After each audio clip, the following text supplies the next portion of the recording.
It's so valuable to hear time-tested wisdom even as we forge ahead. And anybody who brought Bob Marley to the world is A-OK in my book. So we now turn to the ways that impact tourism can work at a destination level. But before we do, a side note to our speakers that are coming up. As you give us your wise words of wisdom, please pay attention to the woman right here. She's our timekeeper. We want to make sure that as we listen to your words, we also have time for the audience to engage. So pay close attention. Okay, moderating the next panel is Marcy Kelly, Managing Director of Programs at the Inter-American Foundation. She's uniquely suited to this topic, having served as the Foundation's representative for Costa Rica, Ecuador, Mexico, and Panama.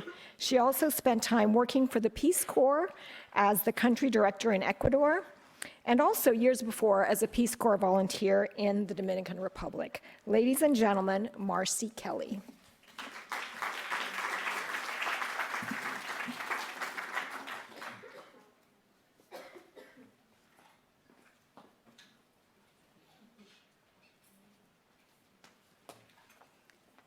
Good morning, everybody. Is anybody else cold in here? Is there anything we can do?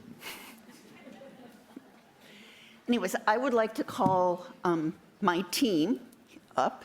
So that's Kristin, Jill, and Jenelle.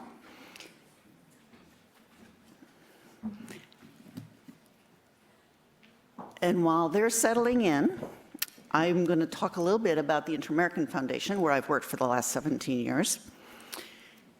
It was created by Congress in 1969 in response to congressional concern that the generosity of the American people was not reaching the poor in Latin America and the Caribbean.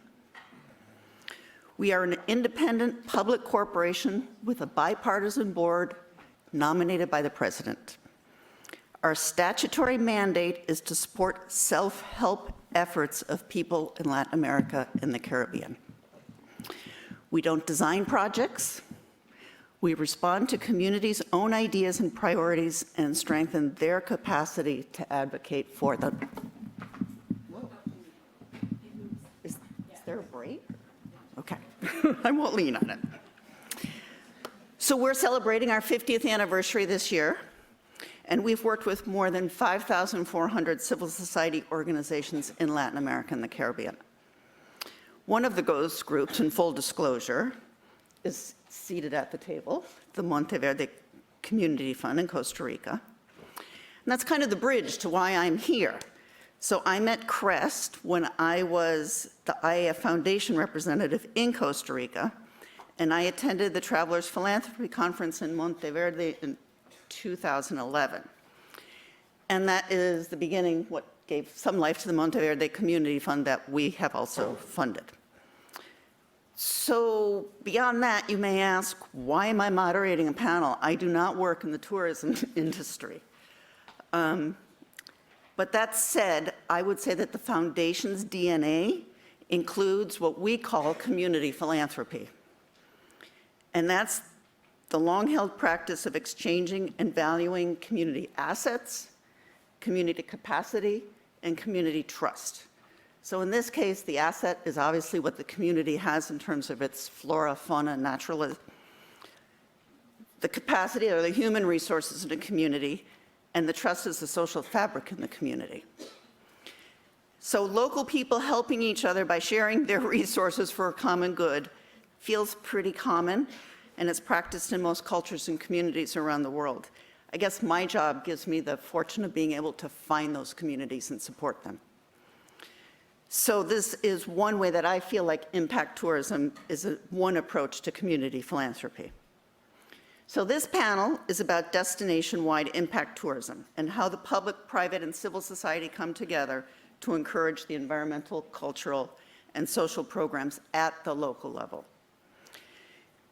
Using the time, talent, and treasure, which isn't all that different than the way we look at assets, capacity, and trust. So it's not only for the travelers, but it's also for the local residents as well. And I think that today we have three very interesting models, very different models, but very interesting. So we'll try to stick to that. Each panelist is going to speak for 5 to 7 minutes, and then I'll moderate about a 25-minute discussion, and we'll have time for questions as well. So the time cards are right there. Okay, guys? So first, let me introduce our first speaker, Kristin Dahl.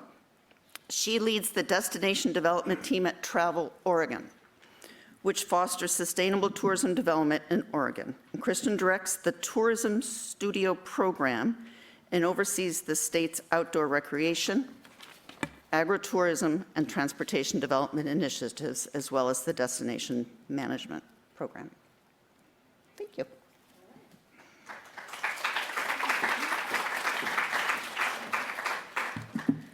All right, good morning. Still morning here, yes. Okay. Well, thanks for having me. I'm Kristin from Travel Oregon. I just want to see a quick show of hands. Who's freezing? No, I'm just kidding. How many of you guys have been to Oregon? Oh my gosh, all right, good work. Okay, so you're kind of going to know a little bit about our state, which is great. I'll be pretty quick here. I'm kind of wishing I went the Chris Blackwell style, but I didn't. Anyway, I work with Travel Oregon. We're a semi-independent agency, and I just want to share this because it does kind of define our model. Our funding comes through a TLT, transient lodging tax, at 1.8%. So we have about a $40 million a year budget. Our vision is a better life for all Oregonians through strong, sustainable local economies. And we've just recently added that welcome a diversity of explorers. So we're spending quite a bit of our energy also on looking at diversity within our state and who we welcome to travel. Our destination development team, which is fairly unique in the U.S., has been in existence for about 10 years, and we work in partnership with communities to help them really identify where they want to head in the tourism industry and what kind of world-class experiences they want to create. Our strategic priorities for the really for our biennium, so we work in 2-year cycles, offer development and training opportunities, convening industry action networks, facilitating the development of world-class tourism products, and supporting high-use destinations. We have a team of 9, and I'd like to just recognize one of our teammates is here, Andrew Grossman, so if you do have any follow-up questions, both of us are available. We really work in 2 different ways to catalyze destination impacts, and one of those is at the community level. Seems fairly obvious, but we have been running a program for the last 10 years called the Oregon Tourism Studio Program, and that's where we come in and work in partnership, with local stakeholders who've invited us in, and we work with them over an extended period of time, and then we don't really go away. We continue to be their partner over the years. We have 3 different offerings through that program. We have a shorter engagement, which we call a tourism experience studio, focused on really one aspect of the tourism industry. Could be outdoor recreation or cultural heritage, something of that nature. And then we have a little bit longer form called a rural tourism studio, which is really for more remote, isolated destinations who are looking to increase travel to their area. So that's obviously a lot around looking at asset development and building that product. And then lastly, we have a more intensive program that takes place over the better part of a year to a year and a half called our Destination Management Studio, which is for more high-use destinations that are typically in a little bit more populated areas. So our main philosophy is really just bringing community members together at the local level, stakeholders from multi-sectors, public and private, from economic development agencies to public land managers to small private businesses, and helping them kind of look at where they're at. And this is typically what we see when we come into a destination, is that everybody's working really hard, but they've got their head down and they're focused on their one particular priority. And so we kind of see resources not being used in the most efficient manner. So we spend a lot of time all the way on this side, like basically over here, helping the community and those stakeholders create their 15-year vision of where they want to head. And then once they've got their vision, we work closely with them to help them understand how to break it down and how to really select priority projects that will help advance them in the destination. And then we help align funding behind that, and it's a whole kind of virtuous cycle. For those destinations that want to go a little bit deeper, and these have been really coming out of our destination management studios, we also help those local stakeholders develop into a longer standing network. And we brought in network theorists or kind of pioneers in the network design space to work with us on setting these up. And they're fairly fresh, but really based around the idea of developing trust on an ongoing basis between a set of partners. So we invest in the network management, which is kind of at the epicenter. There's usually some kind of a tight leadership team that meets on a weekly basis or a monthly basis. And then there's usually a group of 40 to 50 different organizations that meet regularly to support those impact areas and those priority projects in the destinations. So this is our state, and I'm going to try to go quickly through the last section here. We've delivered studios in pretty much the better part of the state, and where we've worked most recently has been the North Coast and then the Columbia River Gorge National Scenic Area. And what we're seeing in those destination management studios is that people are really coming forward with kind of similar impact areas, and I'll talk more about how we do that at the state level here in about 10 seconds. I'm just kidding. But one of the things, just to give you kind of an idea of what this looks like in implementation, I just selected improving visitor communications, which is really what our destinations are craving, is just that engagement with the visitor before they come, so that we can actually, what was the quote? Sorry, I loved it. Preparing people for the obvious. But it's really about how do you share with them how we want them to behave and what we want to see in the region to help with some of that congestion, but also help with some of the impacts that are happening.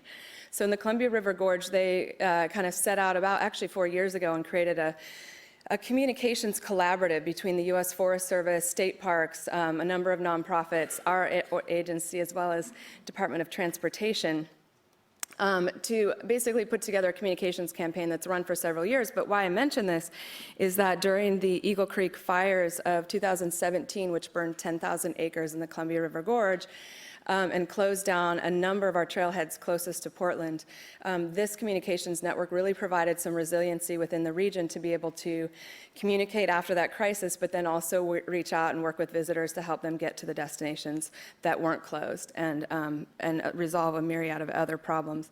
The other type of project related to this that's emerged is a Trailhead Ambassador program, where the local stakeholders are training volunteers. This has only been running for 2 seasons. And I know this exists in many other parts of the U.S. as well, but we've trained about 200 volunteers in the Gorge region, and I think just this year alone at 12 trailheads they've encountered and worked with about 20,000 visitors to help better prepare them for the trails, all kinds of things. Oh, I think I have 1 more minute, don't I? Yeah, okay, well, okay. I'll go very quickly. Statewide solutions, so basically the idea is here is that we also work at the statewide level, and I'll go through very quickly. We focus on one sector at a time. In 2016, we started a deep engagement around outdoor recreation, brought together about 30 different organizations, including the private sector, real leaders in the outdoor recreation space. An outcome of that is also a statewide network that's focused on outdoor recreation, focused on 9 impact areas and a shared purpose.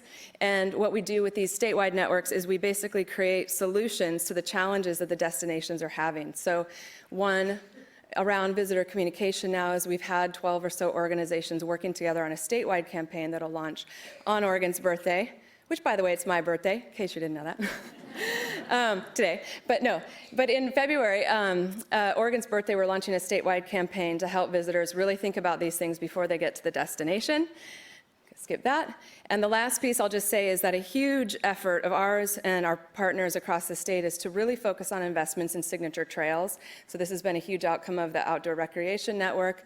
We really recognize that these things are draws to the region, but it's where we can go a lot deeper. We focus on building those trails. And then just last week, the ink is finally dry between a partnership between Travel Oregon and the U.S. Forest Service to create a challenge fund specifically for trails as they work to modernize the trail system in the Pacific Northwest. So we're starting with $1 million investment, and a travel philanthropy program that we've been running for about 6 or 7 years will also shift gears and start adding into this fund, as well as we'll be working with a number of other private and public funders to grow this amount to invest in our signature trails. So I think with that, I will leave that and wait for questions. So thank you.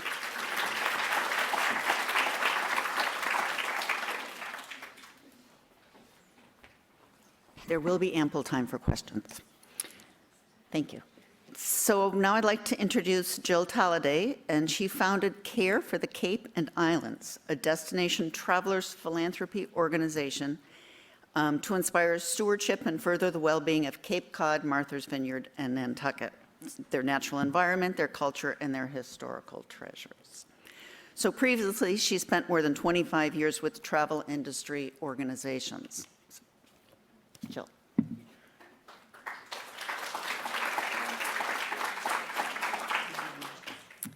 Thank you. I am so excited to be here, and especially to be here with Travel Oregon and Monteverde, both of which I've used their models to help create care. And also a big thank you to Crest and to Martha Honey for all of the help and support in getting me launched. It was actually in Monteverde, because I too was at the third Travelers Philanthropy Conference, that I learned about their Travelers Philanthropy initiative that just started. It was kind of my aha moment where I looked and I thought, why are we not doing this on Cape Cod?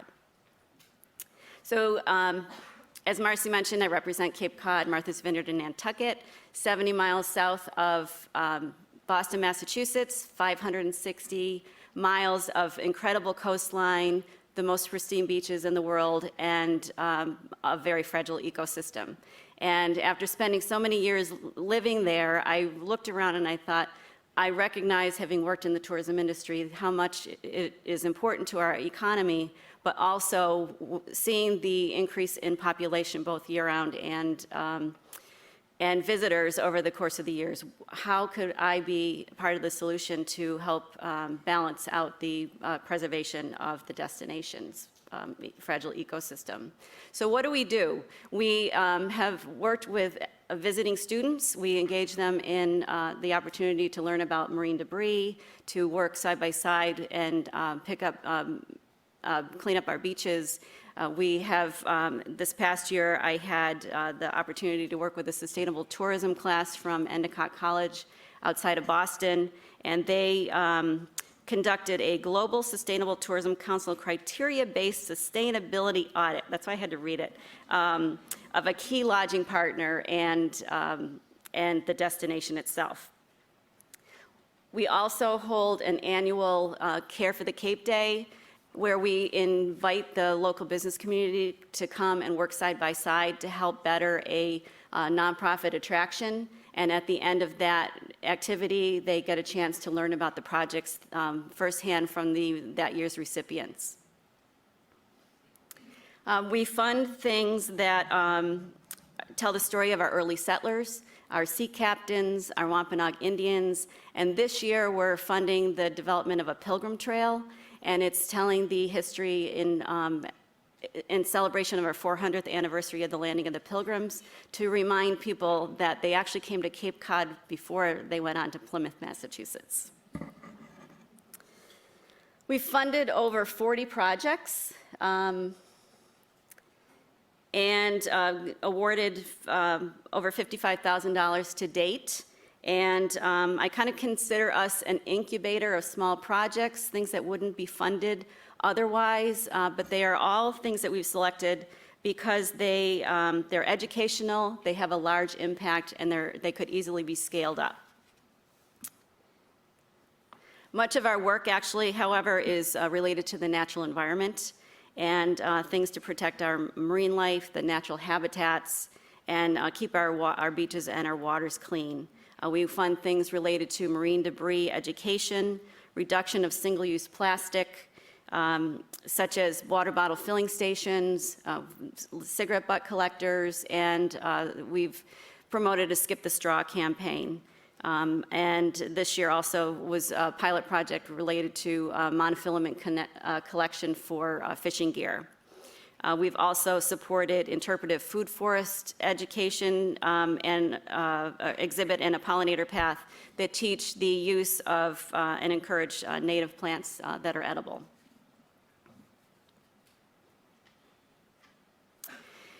And one of the things that we did, we found that we have about 1,500 nonprofits on Cape Cod and the islands, and many of them have overlaps. And what we wanted to do is to bring them all together in the same room to share best practices, to really learn from each other and collaborate. So we held 2 summits this past year on plastic pollution and litter.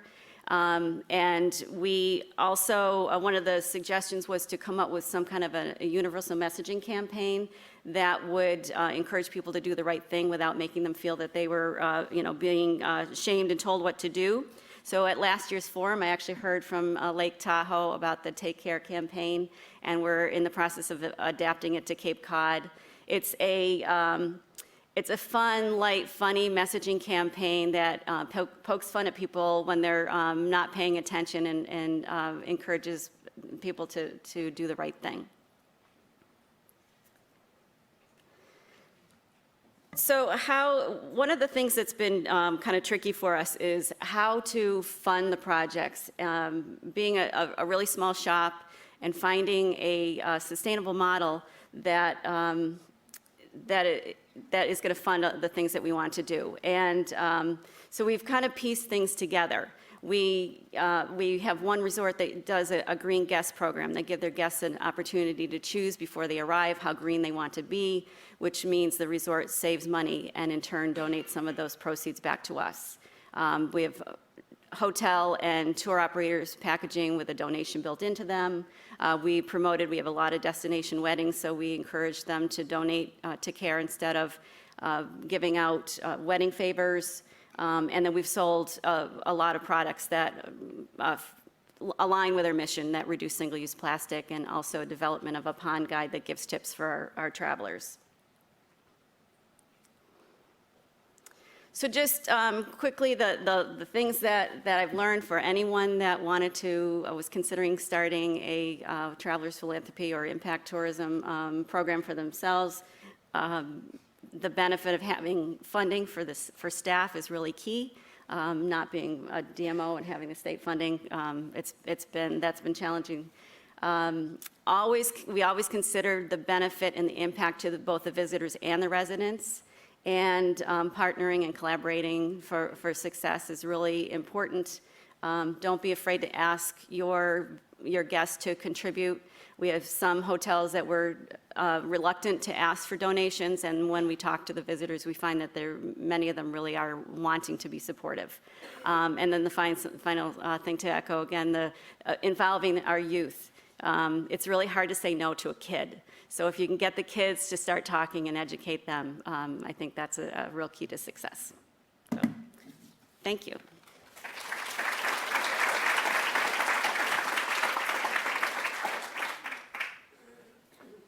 Thank you.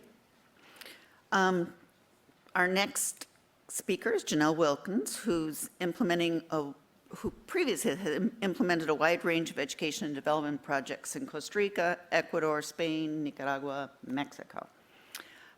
She has lived in Costa Rica and Monteverde for the past few years and served as the executive director of the Monteverde Institute that hosted the 3rd International Conference on Travelers Philanthropy. This is where I met Jenelle and learned about Travelers Philanthropy 9 years ago, I guess. So Jenelle has been instrumental in starting the Monteverde Community Fund, and I'll let her talk about that.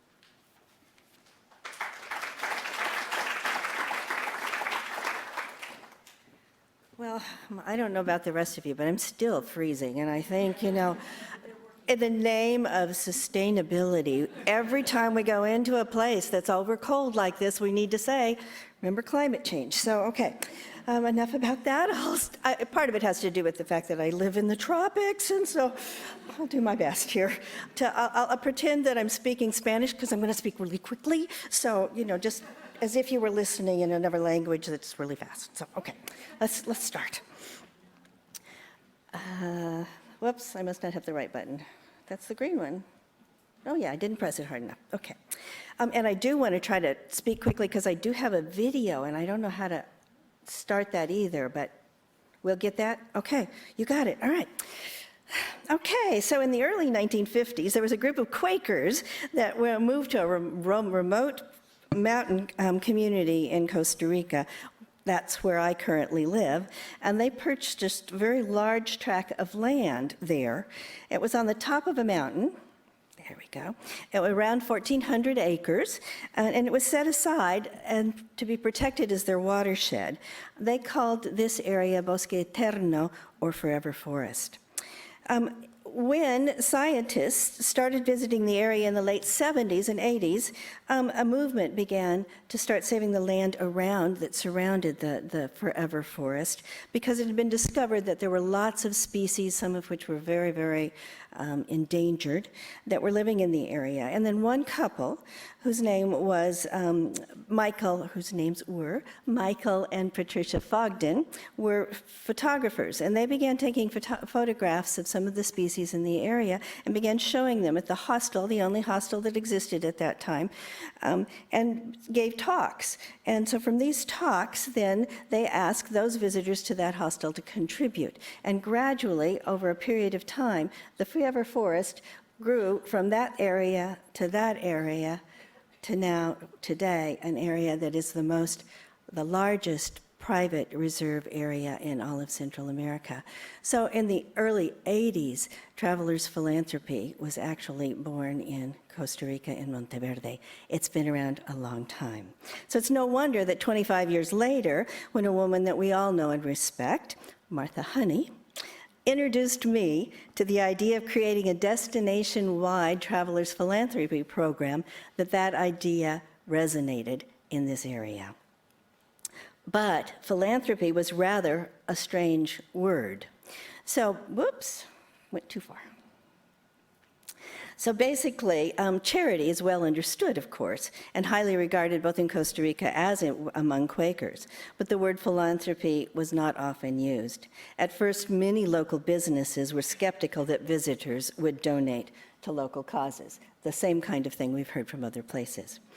But what perhaps was even more difficult was the fact that there was no one particular project that was to be supported.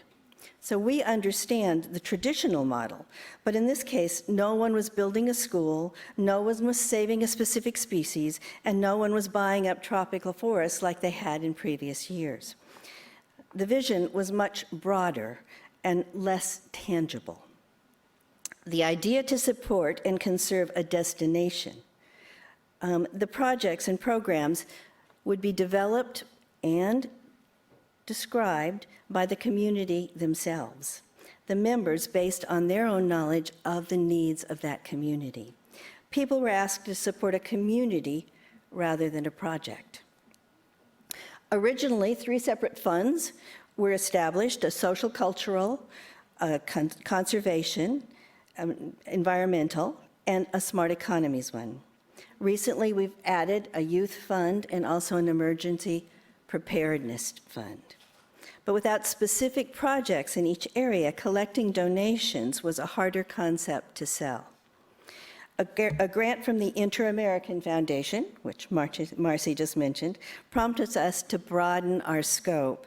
And we felt the need to be a collaboration not only between visitors, but between them and the tourism businesses, particularly those that were most involved in tourism, to contribute. And consequently, we looked at lots of different ways of bringing funds into one central location. So we have things like the annual donations from businesses, and then we've done a million types of merchandising and other ways in which to be able to support our foundation. The Small Grants Fund, since then, has been able to do a variety of projects that you can begin to see. We've invested and co-invested with other people over $160,000 since we started the program. One of the most consistent ways that we've been able to develop funding for these projects has been through social enterprises, through a tour that we've developed, a walking tour, so anybody that comes to Costa Rica can sign their tourists up for that. That would be great. In any number of ways that we've had to really work hard to be able to get funding to come in through the tourism to be invested in the community. Lessons learned. So in 2018, we had a group of students coming, and they did an evaluation of our program, and we learned a lot from that. I think that they interviewed a number, 18 tourism businesses, NGOs, and they also surveyed tourists. And basically, what they found out was some interesting stuff where the businesses thought that there wasn't really maybe a benefit to being involved with the program. When they asked tourists, the tourists said that yes, definitely, that they would be much more interested in working with companies that did, in fact, reinvest in the sustainability of an area. 85% of the tourists visited actually said that they would appreciate donating and would be willing to donate to local projects. Unfortunately, I think, from our point of view, some of those areas some of the areas that people wanted to use, the tourism businesses wanted to use to collect funds were not necessarily exactly those that we wanted to use. So you can see that where we might appreciate things like an opt-out program, which is for us something that gives us a more reliable source of income. A lot of the people in the donation in the hotels particularly wanted to do things like put out a collection box. We have to start from wherever they are to begin with, and we'll work with them over time to be able to get more and more input. So basically, if we have still time, I'd like to show the video. Do we have time for that? Okay.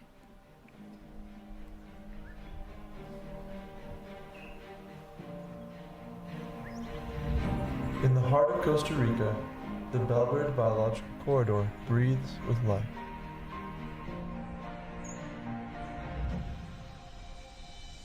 The corridor connects ecosystems and communities from the cloud forests in the Tiburon Mountains to the coastal mangroves and islands in the Gulf of Nicoya.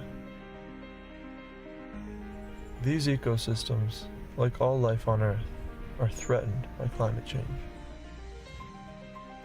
Each year, the upper region of the Belgrade Biological Corridor, Monteverde, welcomes 250,000 travelers to its cloud forest, one of the most vulnerable ecosystems in the world. Most travel by international flights. All arrive in cars, taxis, vans, and buses. In Monteverde, we are aware that our tourist economy adds vast amounts of carbon into the atmosphere, threatening the very ecosystem travelers come to enjoy, as well as other ecosystems around the world. Together, local communities and travelers can act to mitigate this impact. We can all do our part. Compensa su Huella is a local program that offers travelers the opportunity to offset their footprint. Doing this is quick and simple. Our calculator helps you offset your flights, your ground transportation, and hotel stays. Compensa su Huella helps you turn your carbon emissions into trees, which naturally capture carbon from the atmosphere, as well as protect vital water resources and habitats full of biodiversity. The Monteverde Community Fund manages Compensa su Huella, supporting local organizations such as the Monteverde Institute. Working with farmers and community members, the Institute has produced and planted 250,000 native trees in the last 20 years. You can input your flight information, your ground... Okay.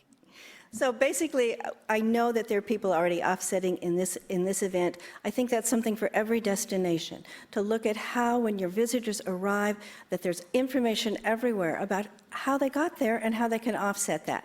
That's one of the programs that we are supporting, that we can do through the Community Foundation. This is just another example, my last slide, and that is that as a destination, that also gives opportunity for lots of different kinds of organizations to combine. And in this case, a hotel, transportation companies, restaurants, et cetera, all combined to put forth a great getaway package that all of you can write down that wonderful website and maybe, come to Monteverde. It'll cost a minimal. It's a lottery kind of thing. And if you happen to win, you can come visit. But it's a destination that everyone together is working on being able to make sustainable, being able to have compensation for the people that come, and to work as partners, both with all of our travel businesses and the other businesses that are there that support through the Community Foundation that supports project in the areas. Thank you.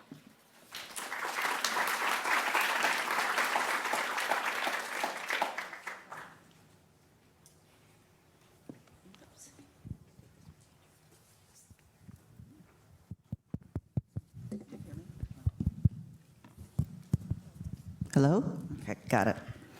Thank you, Jenelle. So I think we're going to condense a little bit the Q&A to catch up on some time. So we have an interesting gamut of institutions here. So we have a foundation, we have a project that's been incubated by CREST, and we have a very well-funded public program. And yet you all catalyze impact tourism. And you all convene local communities and you contribute to local efforts through grant making. For someone wanting to start a destination-wide program, what are some of the guidelines that you can offer? I don't care how you want to. Yeah. I guess, I mean, I'll just reinforce some of the things that I said. It's really important to have the funding to support the staff to get things off the ground, and also just making sure that both the visitors and the residents are considered in whatever decision that you make. Oh, it's on, okay. I think that having an identity as a destination is really, really important, and that the people that live in that destination feel a real draw to it, a real heartfelt kind of attraction to it, so that they're willing to sometimes compromise. Because what you need to have is a basic feeling that if you're working together as a destination, that you're going to do more than the sum of your parts. And I think that's something that we've certainly been able to see happen in Monteverde, that a lot of people, not only in tourism destinations, but other kinds of businesses, are contributing and have found a way that they can give back to the destination in a way that fits for them. And it's made a big difference. Yeah. And I would say just simply, in the most simple terms, just reaching out to the people who live in the destination first. I think if you're starting a destination-wide program, you really need to get down and work with them and really understand that what their issues are, what their opportunities are, and design programming that meets those needs. Thank you. And then I think maybe one more, and then we'll open it up to the audience. How do you measure success? How do you know whether you're actually, I want to say not having an impact, but having the right impact, perhaps is a better way to say that? For us, we developed a logic model in the beginning of our tourism studio program, and we've worked with a third-party evaluator for the last 10 years who's done the survey work for us and interview work. And then what we found after a number of years is that we really wanted to tell those success stories. So we still do the monitoring and evaluation, but over the last 5 or 6 years, we've really started to tell those success stories in ways that perpetuate success. So that doesn't quite answer your question, but we do use the third-party evaluations to be in kind of a continuous learning cycle. So if we're doing something wrong, we can correct it really quickly. So yeah, year to year, we're looking at that data. One thing that I noticed, that I started CARE with the initial intent that thinking I needed to educate our visitors and getting them to take care of our destination, and I realized that I've spent a lot more time educating our residents and our business community because many of the businesses were just thinking of making money and not thinking about tomorrow and the future. So I guess the success I'm seeing with the program is that the businesses are actually starting to get it.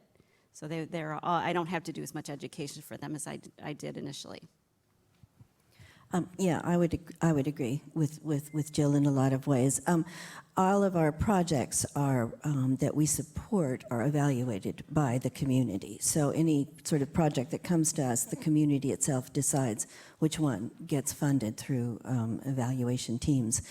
And the increase of people wanting to know what those projects are and help evaluate and decide where the money goes is increasing, as well as the multitude of businesses now that are trying to support those projects and finding creative ways, very creative ways, to be able to fund projects in the community. And I think that shows a lot of the growth that we've had and the involvement of the community, which I think shows the success. Great, thank you. So are there any questions from the audience? I see one.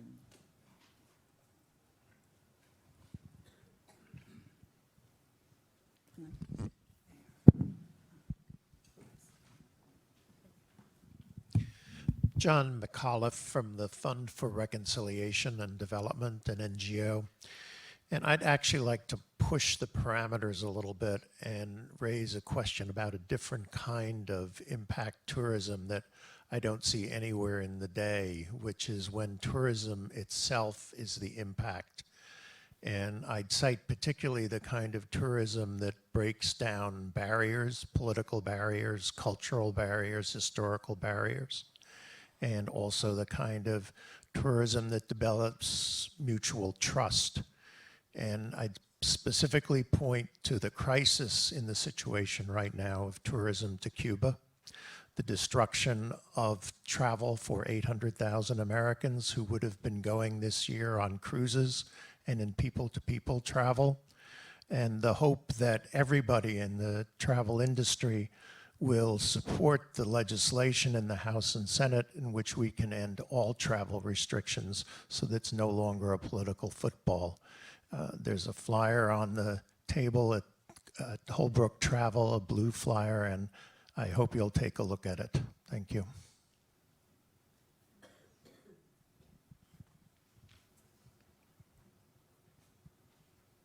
Thank you for your comment. I totally agree with you. I mean, if we could make tourism be the positive impact that it can be, that people to people. And with Martha, we did a lot of work in Cuba this year, and we felt we were there when that order came down that said no more cruises. And it had an extreme impact on that country, and it still is having that.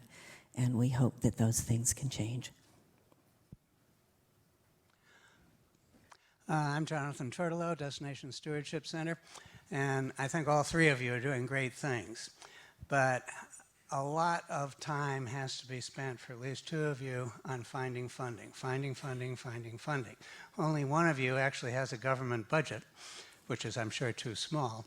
But my question is not only do the two of you envy Kristin, but how do all three of you think this kind of destination stewardship should be conducted and funded in an ideal world?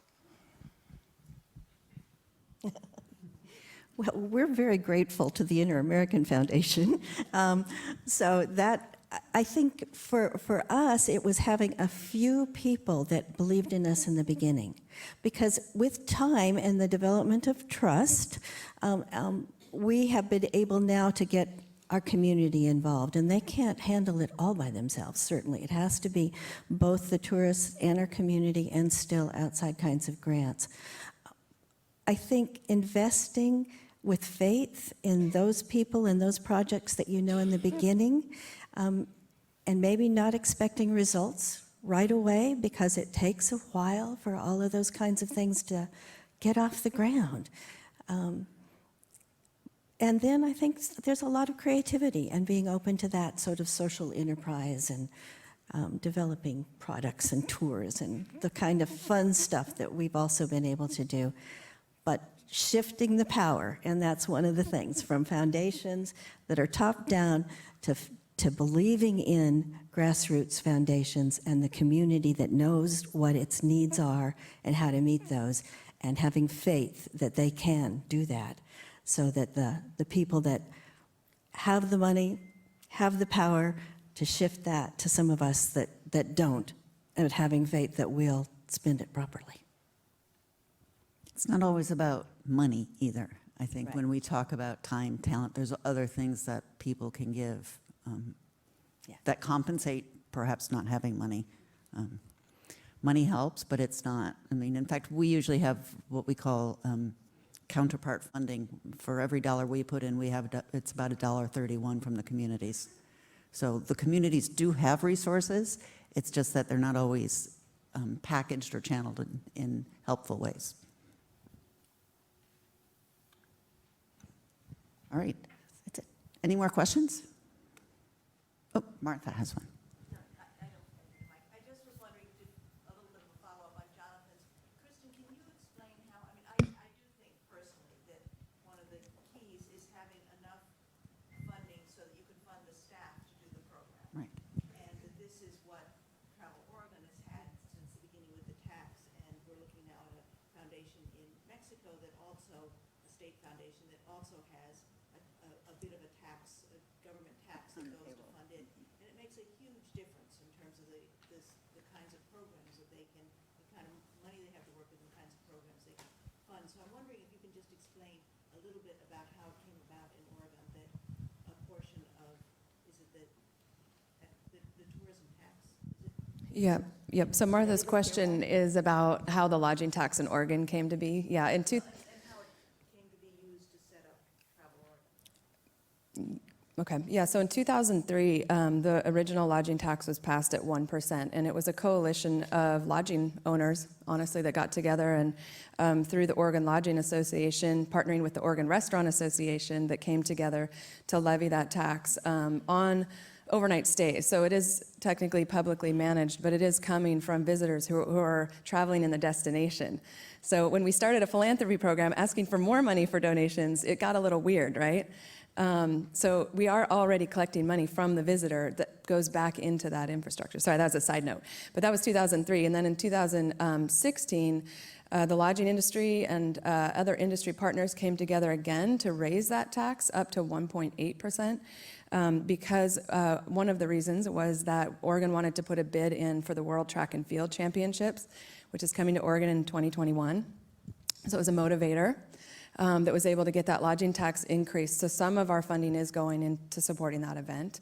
But one of the big shifts in 2016 was that we were able to reword where our regional dollars go. So 20% of Travel Oregon's TLT goes back into our regional partners to allocate programs and funding locally.